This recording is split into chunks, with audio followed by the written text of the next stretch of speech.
hindi raw kontrolado ni Pangulong Rodrigo Duterte ang mga tinatawag na collateral damage ng kanyang kampanya kontra droga. Kahit adik sila, tao pa rin, hindi naman baboy yung parang barilin mo, patay mo eh. May mga anak, yun ang inaano ko po. Ano po, nakita ko po si Papa, may hawak po na ID, tapos pinapakita niya po dun sa may pulis. Tapos habang nakatutok sa ulo niya yung baril. Simple lang pangarap ng anak ko maging pulis din eh. So sinabi ni Duterte na hindi niya control ang war on drugs. Pero bilang isang presidente na nagpatupad ng isang batas, marapat lang talaga na kontrolin mo ito. Dahil ang layunin mo dito ay isaayos ang bansa, hindi ilagay sa isang malagim na bangungot. Ngayon, paano natin kakaawaan ang isang tao na thousands of people na pinaburgor nung nasa panunungkulan niya? So nasaan ang hustisya?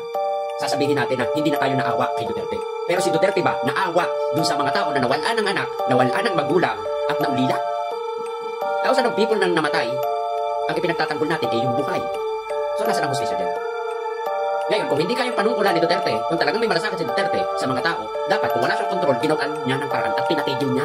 Kasi may mali sa implementation, sa pagpapatupad. May mali. Diba? Wala sa due process. May mga inosenteng nadadamay. Tapos ngayon kakaawaan natin si Duterte. Bakit? Yung mga Duterte ba na yan, naawa doon sa mga naulila? Mindset lang, mindset.